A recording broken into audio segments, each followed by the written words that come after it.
ಸ್ವಾಗತ ಸ್ನೇಹಿತರೆ, ನಾನು ನಿಮ್ಮ ಫಜಲ್. ಇವತ್ತಿನ ಸಂಚಿಕೆಯಲ್ಲಿ ನಾನು ನಿಮಗೆ ಒಂದು ಮರ, ಅದರ ತೊಗಟೆ, ಅದರ ಎಲೆಗಳ ವಿಶೇಷತೆಯನ್ನು ತಿಳಿಸಲು ಬಯಸುತ್ತೇನೆ. ವಿಡಿಯೋನ ಪೂರ್ತಿ ನೋಡಿ, ಮೊದಲು ಸಬ್ಸ್ಕ್ರೈಬ್ ಮಾಡಿ, ಲೈಕ್ ಮಾಡಿ, ಶೇರ್ ಮಾಡಿ, ಬೆಂಬಲಿಸಿ. ಈಗ ಶುರು ಮಾಡೋಣ. ಇವತ್ತು ನಾನು ಮಾತಾಡ್ತಿರೋದು ಮರದ ಹೆಸರು ತೋಳಮತ್ತಿ, ಹೊಳಮತ್ತಿ, ತೊರಮತ್ತಿ, ನೀರುಮತ್ತಿನೂ ಅಂತ ಹೇಳ್ತಾರೆ. ಇದು ನದಿಗಳ ಅಕ್ಕಪಕ್ಕ ಕಾಣೋದ್ರಿಂದ, ಹೊಲಗದ್ದೆಗಳ ಅಕ್ಕಪಕ್ಕ ಕಾಣೋದ್ರಿಂದ ಇದು ಹೆಸರು ತೊರೆಮತ್ತಿ, ಹೊಳೆಮತ್ತಿ, ನೀರುಮತ್ತಿ ಅಂತ ಕರೀತಾರೆ. ಇಂಗ್ಲೀಷಲ್ಲಿ ಇದನ್ನು ಟರ್ಮಿನೇಲಿಯಾ ಅರ್ಜುನ ಅಂತ ಕರೀತಾರೆ, ಅರ್ಜುನ್ ಟ್ರೀ ಅಂತ ಕರೀತಾರೆ. ಸಂಸ್ಕೃತದಲ್ಲಿ ಇದನ್ನು ಧವರ್ ಅಂತಲೇ, ಪಾರ್ಥ ಅಂತ ಕರೀತಾರೆ. ಈ ಮರ ಸುಮಾರು 60 ಅಡಿ ಎತ್ತರ ಬೆಳೀತದೆ. ಸುಮಾರು 3,000 ವರ್ಷ ಹಳೇ ಮರ ಇದು. ಆವಾಗಿಂದ ಬರ್ತಾರೋ ಮರ ಇದು. ಆಯುರ್ವೇದದಲ್ಲಿ ತುಂಬ ಉಪಯುಕ್ತ ಮರ ಆಗಿದೆ ಇದು.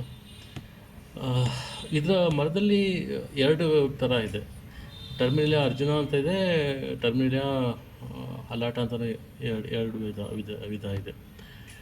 ಸೊ ಇದು ನೋಡಿ, ಇದರ ತೊಗಟೆ ಏನಿದೆ ಹಾರ್ಟ್ಗೆ ತುಂಬ ಒಳ್ಳೆಯದು. ಇದನ್ನ ಚೂರ್ಣ ಮಾಡಿಕೊಂಡು 3 ತಿಂಗಳು 5 ಗ್ರಾಮ್ ಚೂರ್ಣ ಪುಡಿನ ಬಿಸಿ ಹಾಲಲ್ಲಿ ಹಾಕ್ಕೊಂಡು 3 ತಿಂಗಳು ಬೆಳಿಗ್ಗೆ ಕುಡಿದ್ರೆ ಬರೋ 9 ತಿಂಗಳು ನಿಮಗೆ ಹೃದಯ ಸಂಬಂಧಿತ ಯಾವುದೇ ರೋಗಗಳು ಬರಲ್ಲ. ಅದಷ್ಟೇ ಅಲ್ಲ, ಇದರ ಎಲೆ ಏನಿದೆ, ಇದರ ಎಲೆನ 4-5 ಎಲೆನ ಕಿತ್ಕೊಂಡು ಅದನ್ನು ಜಜ್ಜಿಬಿಟ್ಟು ಅದರಲ್ಲಿ ಸ್ವಲ್ಪ ಬೇವಿನ ಸೊಪ್ಪು, ಸ್ವಲ್ಪ ತುಳಸಿ, ಸ್ವಲ್ಪ ಕರಿಬೇವಿನ ಸೊಪ್ಪು, 2 ಎಲೆಗಳು ಜೊತೆಗೆ ಜಜ್ಜಿಬಿಟ್ಟು ಅದರ 4 ರಸ ಕಿವಿಲಿ ಹಾಕಿದ್ರೆ ಕಿವಿ ನೋವಿಂದ ಪರಿಹಾರ ಸಿಗ್ತದೆ. ಇದರಲ್ಲಿ ವಿಶೇಷತೆ ಏನಂದರೆ ಹೃದಯ ಸಂಬಂಧ ಮಾತ್ರ ಅಲ್ಲ, ಗಡ್ಡೆ, ಆಸ್ತಮಾ, ರಕ್ತವಿಕಾರಗಳಿಗೂ ತುಂಬ ಉಪಯುಕ್ತವಾಗಿದೆ ಇದು. ಇದರಲ್ಲಿ ಕಂಡುಬರುವಂತಹ ಅರ್ಜಿನಾಲಿಕ್ ಆ್ಯಸಿಡ್ಡು ಮತ್ತು ಫ್ಲೆಮನಾಯ್ಡ್ಸ್ ಎಲ್ಲ ಇದೆಯಲ್ಲ, ತುಂಬ ಮನುಷ್ಯನಿಗೆ ತುಂಬ ಒಳ್ಳೆಯದು. ಗಡ್ಡೆ ಕರಗಿಸ್ಲಿಕ್ಕೂ ಆಗುತ್ತೆ, ಕಿವಿ ನೋವಿಗೆ ಕಮ್ಮಿ ಆಗುತ್ತೆ.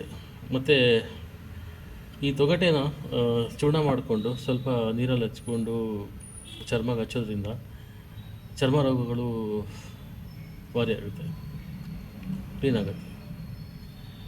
ಮತ್ತು ಇದರ ಕಡ್ಡಿಗಳಿದೆ, ಈ ಮರದ ಕಡ್ಡಿ ಇದೆಯಲ್ಲ, ಈ ಕಡ್ಡಿಯಿಂದ ಹಲ್ಲೂ ಕ್ಲೀನ್ ಆಗ್ತದೆ. ನಾನು ಹಿಂದಿನ ಸಂಚಿಕೆಯಲ್ಲಿ ಹೇಳಿದ್ದೆ ಟೂತ್ ಪೇಸ್ಟ್ ಬಳಸಬೇಡಿ ಅಂತ. ಇದರ ಕಡ್ಡಿಗಳು ಬಳಸ್ಬೋದು ಹಲ್ಲು ಉಜ್ಜಕ್ಕೆ.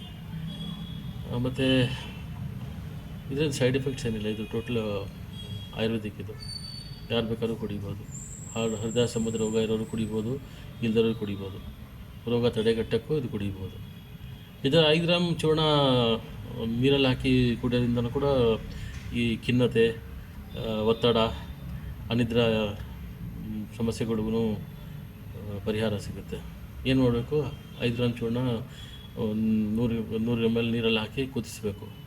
ಆ ನೀರು ಬಂದು ಅರ್ಧ ಮಾತ್ರ ಕಮ್ಮಿ ಆಗಬೇಕು.